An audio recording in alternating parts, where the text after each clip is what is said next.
Kapitulo 6. Pagkatapos nito, tumawid si Jesus sa ibayo ng lawa ng Galilea, na tinatawag ding lawa ng Tiberias. Sinundan siya ng napakaraming tao sapagkat nakita nila ang mga kababalaghang ginawa niya sa pagpapagaling sa mga may sakit. Umahon si Jesus sa burol kasamang kanyang mga alagad at naupo roon. Malapit na noon ang pista ng Paskwa ng mga Hudyo. Tumanaw si Jesus at nakita niyang dumarating ang napakaraming tao. Tinanong niya si Felipe, "Saan tayo bibili ng tinapay upang makakain ng mga taong ito?" Sinabi niya ito para subukin si Felipe sapagkat alam ni Jesus ang kanyang gagawin. Sumagot si Felipe, "Kahit na po halagang 200 dinaryong tinapay ang bilhin ay hindi sasapat para makakain ng tigkakaunti ang mga tao." Sinabi ng isa sa kanyang mga alagad, si Andres, na kapatid ni Simon Pedro, "Meron po ritong isang batang lalaki na may dalang 5 tinapay na sebada at 2 isda. Ngunit gaano na ito sa ganyang karaming tao? Paupuin ninyo sila," wika ni Jesus. Madamo sa lugar na yon. Umupo ang lahat, humigit kumulang sa 5,000 ang mga lalaki. Kinuha ni Jesus ang tinapay at matapos magpasalamat sa Diyos, ay pinamahagi sa mga tao. Gayon din ang ginawa niya sa isda. Binigyan ng lahat hanggat gusto nila. At nang makakain na sila, sinabi niya sa mga alagad, "Tipunin ninyo ang mga lumabis para hindi masayang." Gayon nga ang ginawa nila, at nakapuno sila ng 12 bakol. Nang makita ng mga tao ang kababalaghang ginawa ni Jesus, sinabi nila, "Tunay na ito ang propetang paririto sa sanlibutan." Nahalata ni Jesus na lalapit ang mga tao at pilit siyang kukunin upang gawing hari. Kaya muli siyang umalis ng mag-isa patungo sa kaburulan. Nang nagtatakip silim na, ang mga alagad ay pumunta sa tabi ng lawa. Sumakay sa bangka, patawid sa Capernaum. Madilim na'y wala pa si Jesus. Lumakas ang hangin at lumaki ang alon. Nang makagaod sila ng may mga 5 o 6 na kilometro, nakita nila si Jesus na lumalakad sa ibabaw ng tubig, palapit sa bangka. At sila'y natakot. Ngunit sinabi niya sa kanila, "Huwag kayong matakot, ako ito." Tuwang-tuwa nilang pinasakay si Jesus sa bangka, at pagdakay sumadsad ang bangka sa kanilang patutunguhan.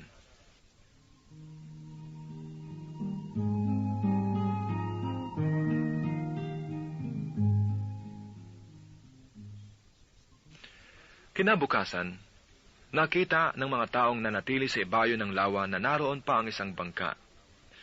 Alam nilang si Jesus ay hindi kasama ng mga alagad sapagkat ang mga ito lamang ang sumakay sa bangka at umalis. Dumating naman ang ilang bangkang galing sa Tiberias at sumadsad sa lugar na malapit sa kinainan nila ng tinapay matapos magpasalamat ang Panginoon. Nang makita ng mga tao na wala na roon si Jesus, ni ang kanyang mga alagad, sila'y sumakay sa mga bangka at pumunta rin sa Capernaum upang hanapin si Jesus. Nakita nila si Jesus sa ibayo ng lawa at kanilang tinanong, "Rabbi, kailan pa kayo rito?" Sumagot si Jesus, "Sinasabi ko sa inyo, hinahanap ninyo ako, hindi dahil sa mga kababalaghang nakita ninyo, kundi dahil sa nakakain kayo ng tinapay at nabusog. Gumawa kayo, hindi upang magkaroon ng pagkaing nasisira, kundi upang magkaroon ng pagkaing hindi nasisira at nagbibigay ng buhay na walang hanggan. Ibibigay ito sa inyo ng anak ng tao, sapagkat siya ang binigyan ng kapangyarihan ng Diyos Ama." Kaya't siya'y tinanong nila, "Ano po ang dapat namin gawin upang aming maganap ang kalooban ng Diyos?" "Ito ang ipinagagawa sa inyo ng Diyos. Manalig kayo sa sinugo niya," tugon ni Jesus. "Ano pong kababalaghan ang may pakikita ninyo upang manalig kami sa inyo? Ano po ang gagawin ninyo?" tanong nila. "Ang aming mga magulang ay kumain ng mana sa ilang, ayon sa nasusulat. Sila ay binigyan niya ng pagkaing mula sa langit," dugtong pa nila. Sumagot si Jesus, dapat ninyong malamang hindi si Moises ang nagbigay sa inyo ng pagkain mula sa langit, kundi ang aking Ama. Siya ang nagbibigay sa inyo ng tunay na pagkain mula sa langit.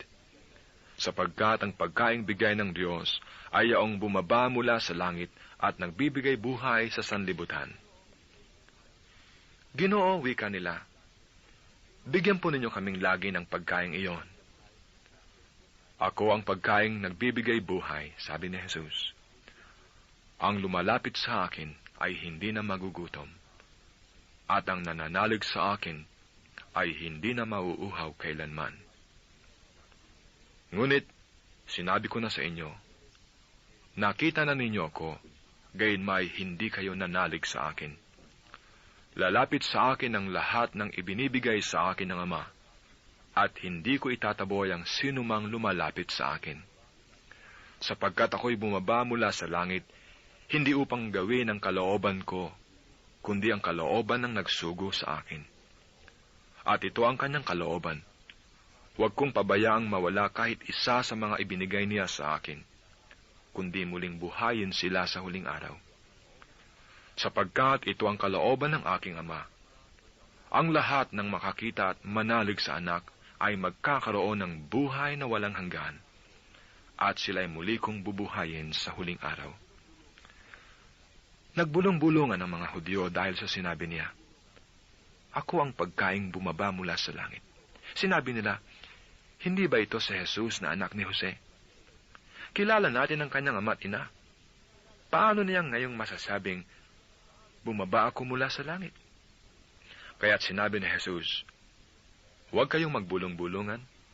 Walang makalalapit sa akin malibang dalhin siya ng amang nagsugo sa akin. At ang lalapit sa akin ay muli kong bubuhayin sa huling araw. Nasusulat sa aklat ng mga propeta, at silang lahat ay tuturuan ng Diyos. Ang bawat nakikinig sa Ama at natututo ay lalapit sa akin. Hindi ito nangangahulugang may nakakita na sa Ama. Yaong nagmula sa Diyos, ang tanging nakakita sa Ama. Sinasabi ko sa inyo, ang nananalig sa akin ay may buhay na walang hanggan. Ako ang pagkaing nagbibigay buhay.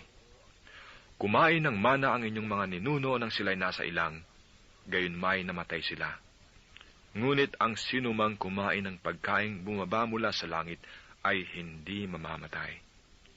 Ako ang pagkaing nagbibigay buhay na bumaba mula sa langit. Mabubuhay magpakailanman ang sinumang kumain nito. At ang pagkaing ibibigay ko sa ikabubuhay ng sanlibutan ay ang aking laman.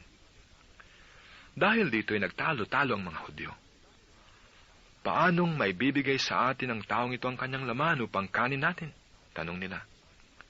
Kaya't sinabi ni Jesus, tandaan ninyo, malibang kanin ninyo ang laman ng anak ng tao at inumin ang kanyang dugo, hindi kayo magkakaroon ng buhay. Ang kumakain ng aking laman at umiinom ng aking dugo ay may buhay na walang hanggan, at muli ko siyang bubuhayin sa huling araw. Sapagkat ang aking laman ay tunay na pagkain, at ang aking dugo ay tunay na inumin. Ang kumakain ng aking laman at umiinom ng aking dugo ay nananahan sa akin, at ako ay sa kanya. Buhay ang amang nagsugo sa akin, at ako'y nabubuhay dahil sa kanya. Gayun din naman, ang sinumang kumain sa akin ay mabubuhay dahil sa akin. Ito ang pagkaing bumaba mula sa langit. Ang kumakain ito'y mabubuhay magpakailanman.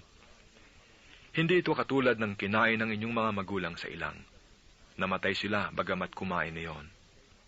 Sinabi ito ni Jesus nang siya'y nagtuturo sa sinagoga sa Capernaum. Narinig ito ng kanyang mga alagad at marami sa kanila ang nagsabi, mabigat na pananalita ito. Sino ang makatatanggap nito? Alam ni Jesus na nagbulong-bulungan ng kanyang mga alagad tungkol dito, kaya't sinabi niya, dahil ba rito'y tatalikuran na ninyo ko? Gaano pa kaya kung makita ninyong umaakit ang anak ng tao sa dati niyang kinaroroonan? Ang Espiritu ang nagbibigay buhay, hindi ito magagawa ng laman. Ang mga salitang sinabi ko sa inyo ay Espiritu at buhay. Ngunit may ilan sa inyong hindi nananalig sa akin, sapagkat talastas ni Jesus, buhat pa nung una, kung sino-sino ang hindi nananalig sa Kanya, at kung sino ang magkakanulo sa Kanya. Idinugtong pa niya, "Yan ang dahilan kaya ako sinabi sa inyo na walang makalalapit sa akin, malibang loobin ito ng Ama." Mula nooy marami sa kanyang mga alagad ang tumalikod at hindi na sumama sa kanya. Kaya tinanong ni Jesus ang 12, "Ibig din ba ninyong umalis?" Sumagot si Simon Pedro, "Panginoon, kanino po kami pupunta? Nasa inyo ang mga salitang nagbibigay ng buhay na walang hanggan. Naniniwala kami at ngayon natitiyak naming kayo ang banal ng Diyos." Sumagot si Jesus, "Hindi ba hinilang ko kayong 12? Sa kabila nooy, Diablo ang isa sa inyo." Ang tinutukoy niya ay si Judas na anak ni Simon Iscariote, sapagkat si Judas, isa sa 12, ang siyang magkakanulo sa kanya.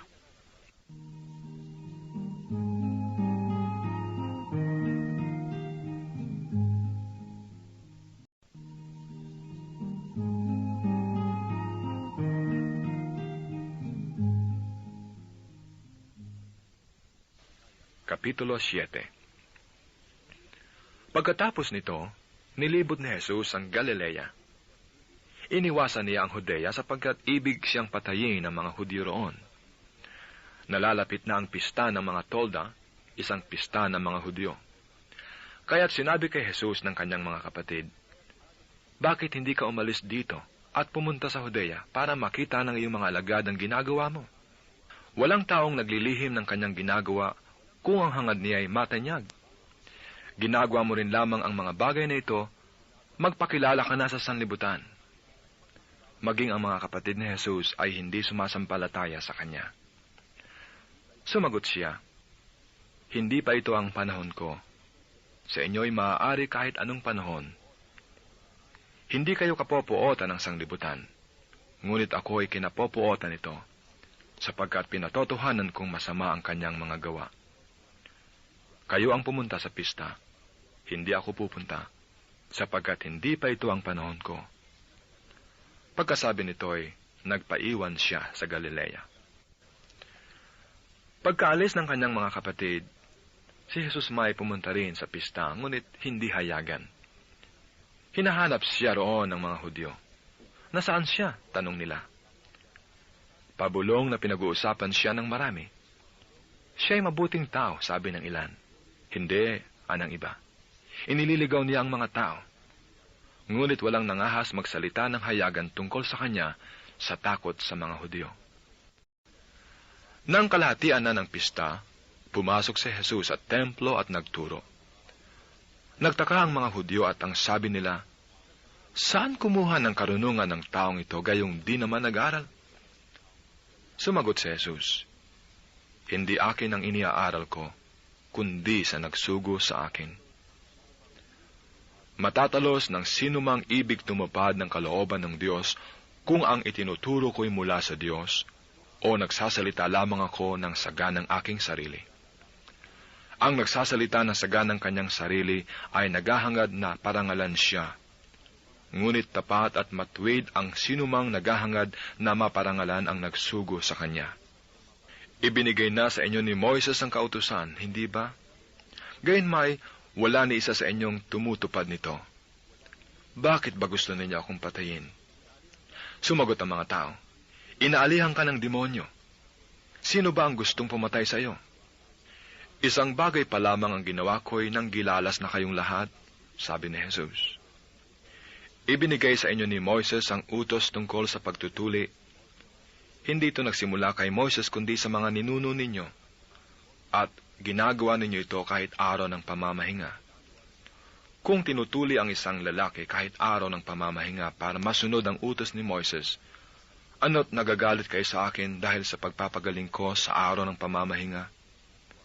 Humatol kayo ng matuwid, huwag ayon sa anyo." Sinabi ng ilang taga-Jerusalem, "Hindi ba ito ang taong gusto nilang patayin? Hayan, lantaran siyang nagsasalita, ngunit wala silang sinasabi laban sa kanya." Baka naman nakilala ng mga pinuno na siya nga ang Mesyas. Walang makaalam kung saan magmumula ang Mesyas pagparito niya. Ngunit alam naman natin kung saan nagmula ang taong ito. Kaya't nang nasa templo si Jesus at nagtuturo, malakas niyang sinabi, "Ako ba'y nakikilala ninyo? Alam ba ninyo kung saan ako nagmula? Hindi ako naparito sa ganang akin lamang. Ang totoo, ang siyang nagsugo sa akin. Ngunit hindi ninyo siya nakikilala. Nakikilala ko siya sapagkat ako'y mula sa kanya, at siya ang nagsugo sa akin." Tinangka nilang dakpin siya, ngunit walang nangahas sapagkat hindi pa niya oras. Marami sa mga tao ang nanalig sa kanya. Ang sabi nila, pagparito ng Mesyas, makagagawa kaya siya ng mga kababalaghang higit pa sa mga ginawa ng taong ito? Narinig ng mga Pariseo ang usap-usapan ng mga tao tungkol kay Jesus. Sila at ang mga punong saserdote ay nagpadala ng mga kawal na bantay sa templo upang dakpin si Jesus. Kaya't sinabi niya, "Makakasama pa ninyo ako ng kaunting panahon, at babalik na ako sa nagsugo sa akin. Hahanapin ninyo ako at hindi ninyo ako makikita, sapagkat hindi kayo makapupunta sa paroroonan ko." Nag-usap-usap ang mga Hudyo. Saan kaya pupunta ang taong ito at hindi natin makikita? Paroroon kaya siya sa mga Hudyong nangalat sa lupain ng mga Griego upang magturo sa mga Griego? Ano kaya ang ibig sabihin ng kanyang pangungusap na, "Hahanapin ninyo ako at hindi ninyo ako makikita, at hindi kayo makapupunta sa paroroonan ko"?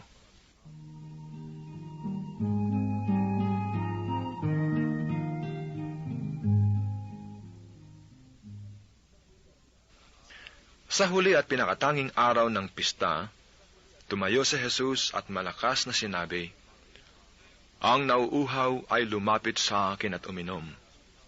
Ayon sa sinasabi ng kasulatan, mula sa puso ng nananalig sa akin ay dadaloy ang tubig na nagbibigay buhay."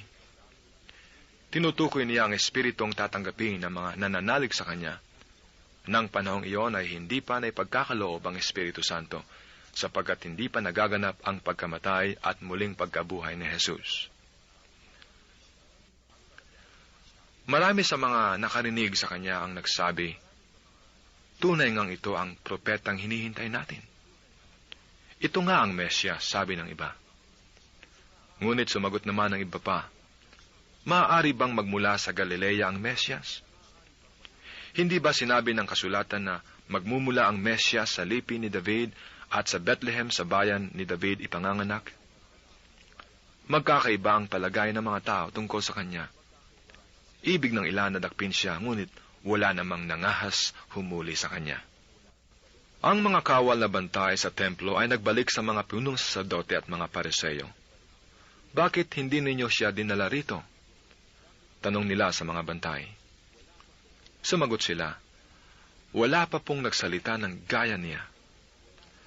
"Kayo man ba'y naalinlang din?" tanong ng mga Pariseo. "Meron bang pinuno o Pariseyong naniniwala sa kanya?" Wala. Mga tao lamang na walang nalalaman sa kautusan ang naniniwala sa kanya, mga sinumpa. Isa sa mga naroon ay si Nicodemo na nagsadya kay Jesus noong una.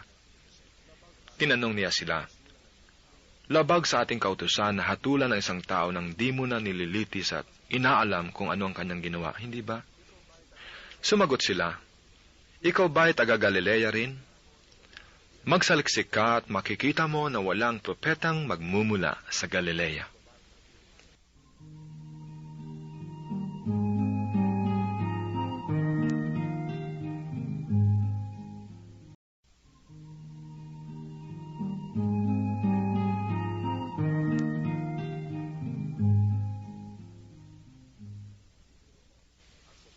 Kapitulo 8. At umuwi na ang bawat isa, ngunit si Jesus ay pumunta sa bundok ng mga Olibo. Kinaumagahay nagbalik siya sa templo. Lumapit sa kanya ang lahat, kaya't umupo siya at sila ay tinuruan. Nooy dinala sa kanya ng mga eskriba at mga Pariseo ang isang babaeng nahuli sa pagkikiapid. Pinatayo ito sa harapan nila at sinabi kay Jesus, "Guro, ang babaeng ito'y nahuli sa pakikiapid. Ayon sa kautusan ni Moises, dapat batuhin hanggang sa mamatay ang mga gaya niya. Ano ang masasabi mo?" Itinanong nila ito upang subukin siya nang may maisumbong sila laban sa kanya. Ngunit yumuko si Jesus at sumulat sa lupa sa pamamagitan ng daliri. Ayaw nilang tigilan ng katatanong si Jesus, kaya't sila'y tiningnan niya at sinabi ang ganito, "Sino man sa inyo na walang kasalanan, ang siyang maunang bumato sa kanya." At muli siyang yumuko at sumulat sa lupa. Nang marinig nila ito, sila'y isa-isang umalis, simula sa pinakamatanda. Walang naiwan kundi si Jesus at ang babaeng naroon pa rin sa harapan niya. Tiningnan siya ni Jesus at tinanong, "Nasaan sila? Wala bang nagparusa sa iyo?" "Wala po, Ginoo," sagot ng babae. Sinabi ni Jesus, "Hindi rin kita parurusahan. Humayo ka at huwag nang magkasala."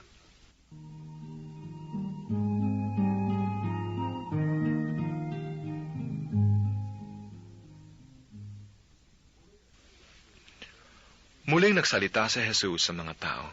Wika niya, "Ako ang ilaw ng sanlibutan.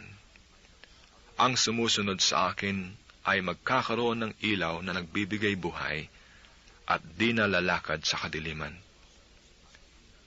Sinabi sa kanya ng mga Pariseo, "Ikaw ang nagpapatotoo sa iyong sarili. Hindi maaaring tanggapin ang patotoo mo." Sumagot si Jesus, "Kahit ako ang nagpapatotoo sa aking sarili, totoo ang aking sinasabi, sapagkat alam ko kung saan ako nanggaling at kung saan ako paroroon. Ngunit hindi niyo alam ang aking pinanggalingan at ang aking paroroonan. Humahatol kayo ayon sa paghatol ng tao. Ngunit hindi ako humahatol kanino man.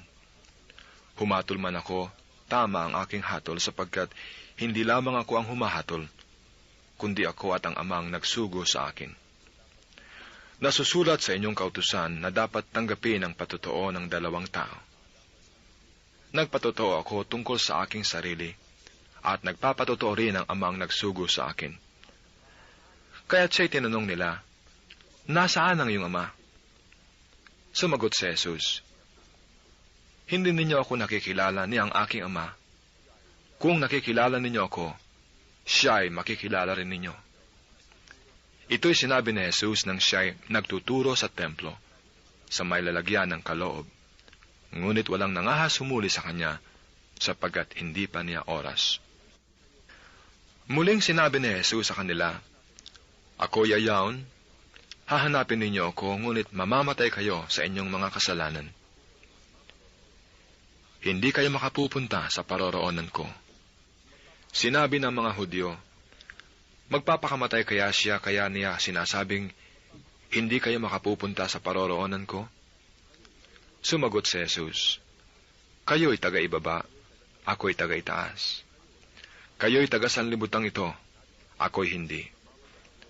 Kaya't sinabi ko sa inyo na mamamatay kayo sa inyong mga kasalanan. Mamamatay nga kayo sa inyong mga kasalanan kung hindi kayo maniniwalang ako'y si Ako nga." "Sino ka ba?" tanong nila.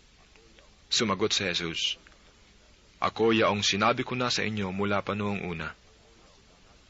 Marami akong masasabi at may hahatol laban sa inyo.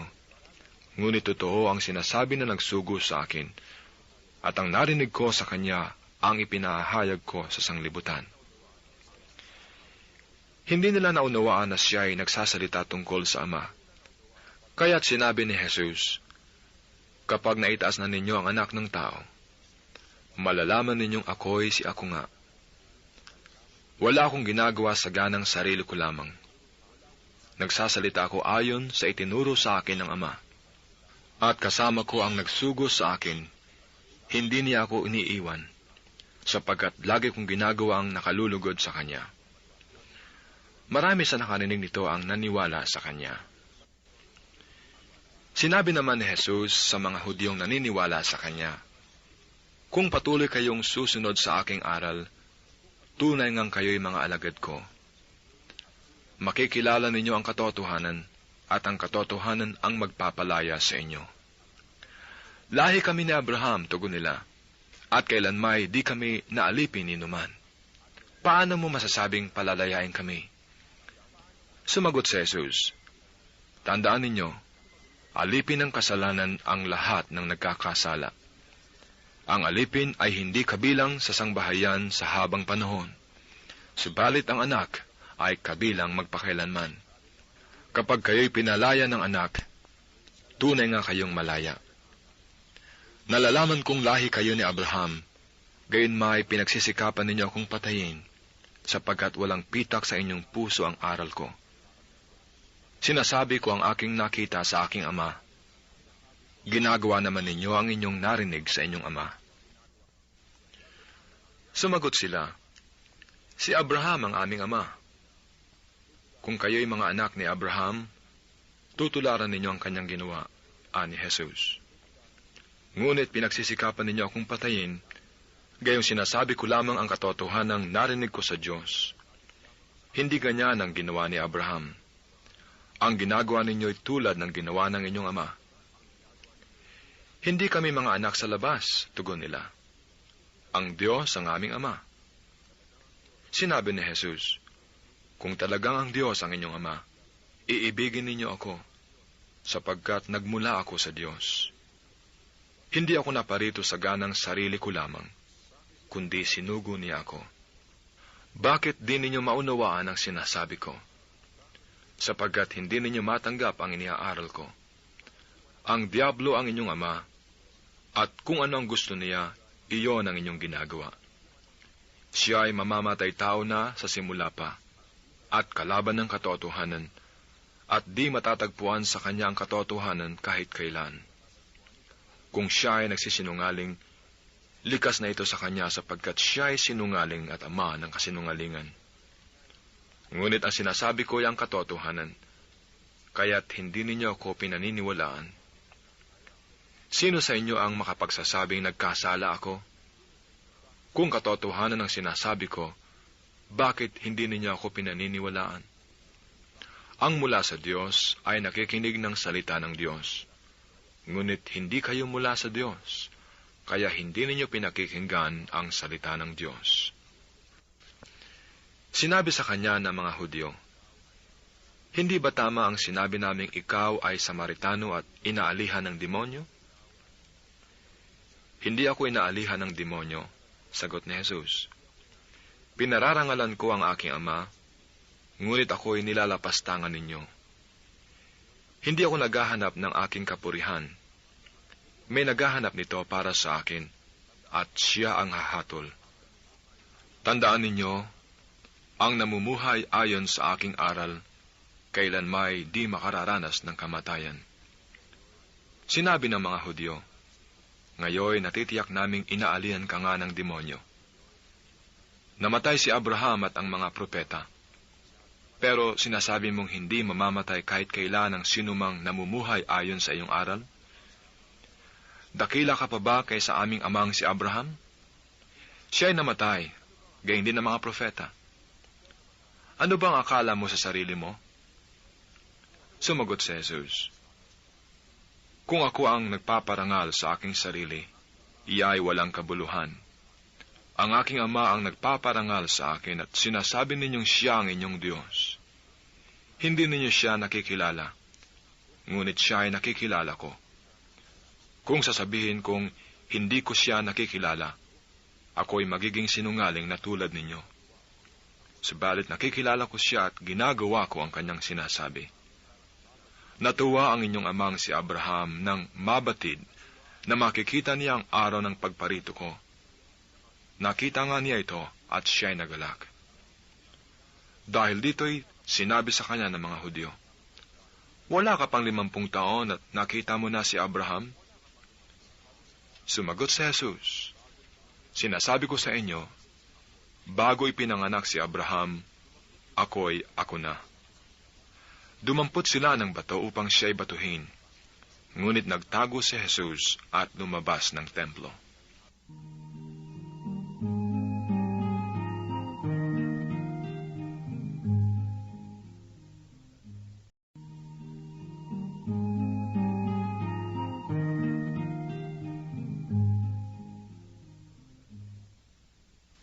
Kapitulo 9. Sa paglalakad ni Jesus ay may nakita siyang isang lalaking ipinanganak na bulag.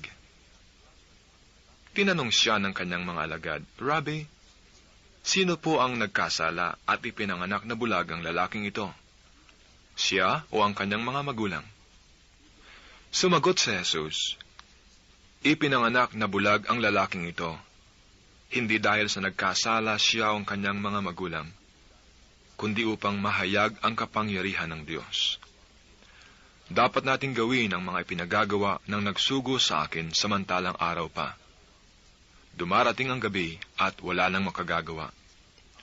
Habang ako'y nasa sanglibutan, ako ang ilaw ng sanglibutan." Pagkasabi nito, si Jesus ay lumura sa lupa at gumawa ng putik. Ipinahid niya ito sa mata ng bulag. Sinabi sa kanya ni Jesus, "Pumunta ka sa deposito ng tubig sa Siloe. Ang kahulugan nito ay sinugo. Maghilamos ka roon." Gayon nga ang ginawa ng bulag, at nang magbalik ay nakakakita na. Sinabi ng mga kapitbahay niya at ng mga nakakita sa kanya noong siya ay namamalimos pa, "Hindi ba yan ang lalaking dating nagpapalimos?" Sumagot ang ilan, "Yan nga." "Hindi kamukha lamang," wika naman ng iba. At sumagot ang lalaki, "Ako nga po yon." "Paano ka nakakita?" tanong nila. Sumagot siya, "Ang lalaking tinatawag na Jesus ay gumawa ng putik at ipinahid sa aking mga mata. Pagkatapos sinabi sa akin, 'Pumunta ka sa Siloe at maghilamos.' Kaya't pumaroon ako at nanghilamos, at nakakita na ako." "Nasaan siya?" tanong nila sa kanya. "Ewan ko po," ang sagot niya. Dinala nila sa mga Pariseo ang dating bulag. Araw ng pamamahinga nang gumawa si Jesus ng putik at padilati ng bulag. Tinanong din siya ng mga Pariseo kung paano siya nakakita. Sinabi niya sa kanila, "Pinahiran niya ng putik ang aking mga mata. Naghilamos ako pagkatapos, at ngayon nakakakita na ako." Ang sabi ng ilan sa mga Pariseo, "Hindi mula sa Diyos ang taong yan, sapagkat hindi niya ipinangingili ng araw ng pamamahinga." Ngunit sinabi naman ng iba, "Paano makagagawa ng ganitong kababalaghan ng isang makasalanan?" At hindi sila magkaisa ng palagay. Kaya tinanong uli nila ang dating bulag, "Ikaw naman, yamang pinadilat ni Jesus ang iyong mga mata. Ano naman ang masasabi mo tungkol sa kanya?" "Siya ay isang propeta," sagot niya. Ayaw maniwala ang mga Hudyo na siya ay dating bulag, kaya't ipinatawag nila ang mga magulang ng taong iyon. At tinanong sila, "Anak ba ninyo ito? Talaga bang siya ay pinanganak na bulag? Bakit nakakakita na siya ngayon?" Sumagot ang kanyang mga magulang, "Alam po naming siya ang aming anak, at siya ay ipinanganak na bulag. Ngunit hindi namin alam kung bakit nakakakita na siya ngayon, o kung sino ang nagpadilat sa kanya. Siya na po ang tanungin ninyo. Siya ay may sapat na gulang na, at makapagsasabi ng tungkol sa kanyang sarili." Ganito ang sabi ng kanyang mga magulang dahil sa takot sa mga Hudyo, sapagkat pinagkaisahan ng mga Hudyo na itiwalag sa sinagoga ang sinumang magpahayag na si Jesus ang Mesyas. Ito ang dahilan kung bakit sinabi ng kanyang mga magulang, "Siya ay may sapat na gulang na, siya po ang tanungin ninyo." Kaya't muli nilang ipinatawag ang dating bulag at sinabi sa kanya, "Sabihin mo ang totoo. Alam namin makasalanan ang taong iyon." "Hindi ko po alam kung siya ay makasalanan o hindi," tugon niya. "Isang bagay ang alam ko, dati akong bulag, ngunit ngayon nakakakita na." "Anong ginawa niya sa iyo?" tanong nila. "Paano niya pinadilat ang iyong mga mata?" Sumagot siya, "Sinabi ko na po sa inyo at ayaw ninyong pakinggan. Ano't ibig ninyong marinig uli? Ibig din ba ninyong maging alagad niya?" At siya ay inalipusta nila. "Ikaw ang alagad niya," sabi nila. "Ngunit kami mga alagad ni Moises. Nalalaman naming nagsalita ang Diyos kay Moises, ngunit ang taong iyon, ni hindi namin alam kung saan nanggaling. Sumagot ang lalaki, "Yan nga po ang katakataka. Hindi ninyo alam kung saan siya nanggaling, gayong pinadilat niya ang mga mata ko. Alam nating hindi pinakikinggan ng Diyos ang mga makasalanan, ngunit pinakikinggan niya ang mga tunay na sumasamba sa Kanya at sumusunod sa Kanyang kalooban. Buhat sa pasimula ng sanglibutan, ay wala pang nakapagpapadilat ng mata ng taong ipinanganak na bulag. Wala pong magagawa ang taong iyon kung siya'y hindi mula sa Diyos." Sumagot sila, "Ipinanganak kang makasalanan at ikaw pa ang magtuturo sa amin?" At siya'y itiniwalag nila. Nabalitaan ni Jesus na ang lalaking pinagaling niya ay itiniwalag ng mga Pariseo. Kaya't tinanong niya ang lalaki nang matagpuan niya ito, "Sumasampalataya ka ba sa anak ng tao?" Sumagot ang lalaki, "Sino po ba siya, Ginoo? Sabihin ninyo sa akin upang ako'y manampalataya sa kanya." "Siya ay nakita mo na. Siya ang nakikipag-usap sa iyo," ani Jesus. "Sumasampalataya po ako, Panginoon," sabi ng lalaki. At sinamba niya si Jesus. Sinabi pa ni Jesus, "Isang kahatulan sa sanlibutan ng pagparito ko, upang makakita ang mga bulag at mabulag ang mga nakakakita." Narinig ito ng ilang Pariseyong malapit sa kanya at siya'y tinanong, "Ibig mo bang sabihin bulag din kami?" Sumagot si Jesus, "Kung kayo'y bulag, wala sana kayong kasalanan. Ngunit sinasabi ninyong nakakakita kayo, kaya't nananatili ang inyong mga kasalanan."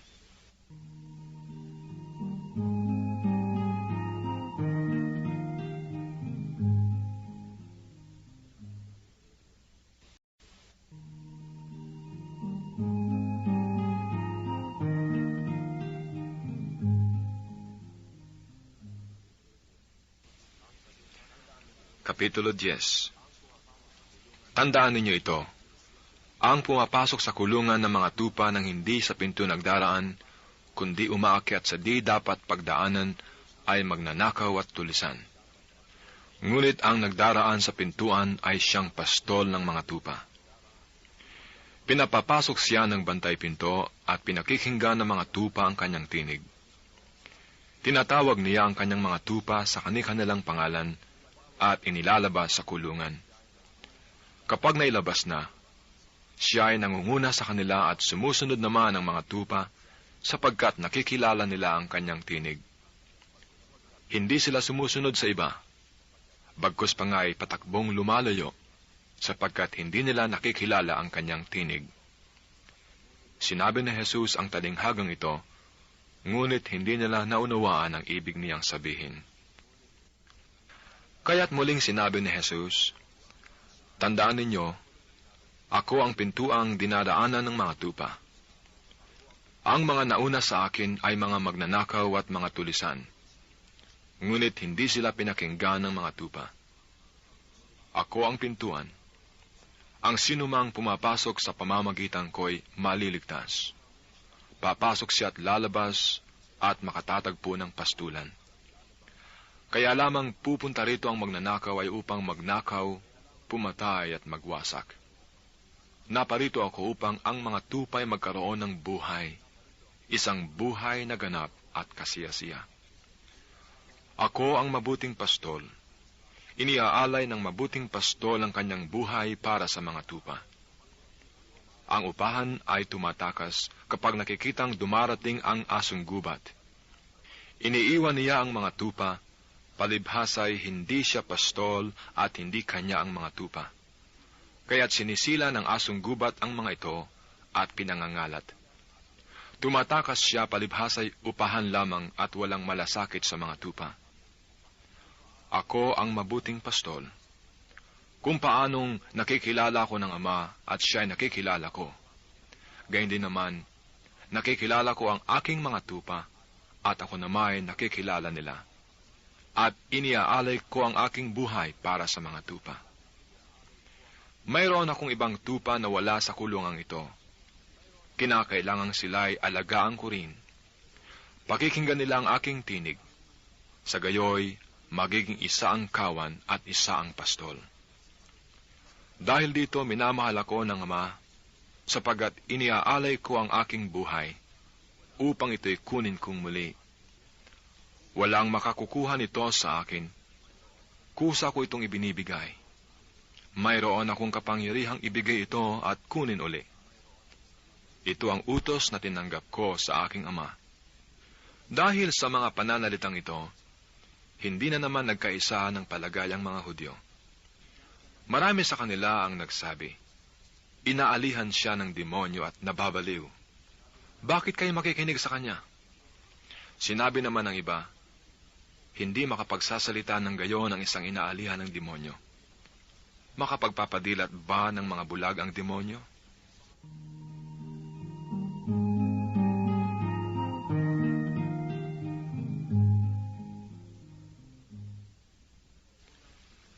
Taglamig na noon, kasalukuyang ipinagdiriwang sa Jerusalem ang pista ng pagtatalaga ng templo.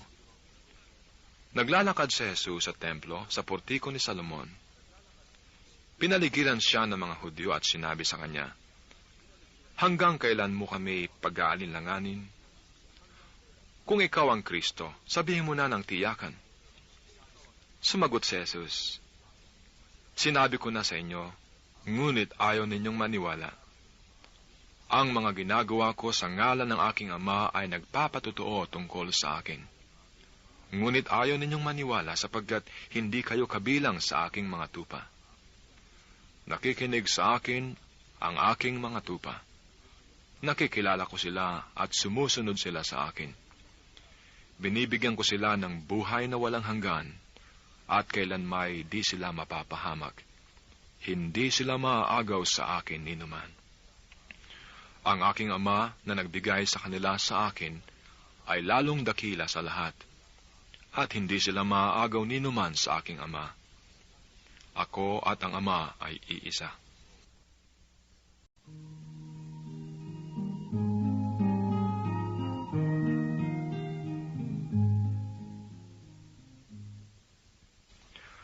Ang mga Hudyo muling kumuha ng bato upang batuhin siya.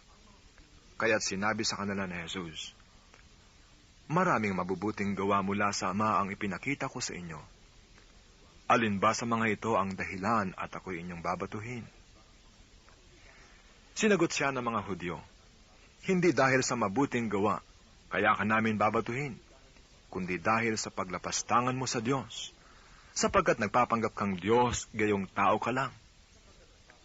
Tumugon si Jesus, hindi ba nasusulat sa inyong kautusan, sinabi ko, mga Diyos kayo? Mga Diyos ang tawag ng kautusan sa mga pinagkatiwalaan ng salita ng Diyos, at hindi maaaring tanggihan ang sinasabi ng kasulatan. Ako'y hinirang at sinugo ng Ama.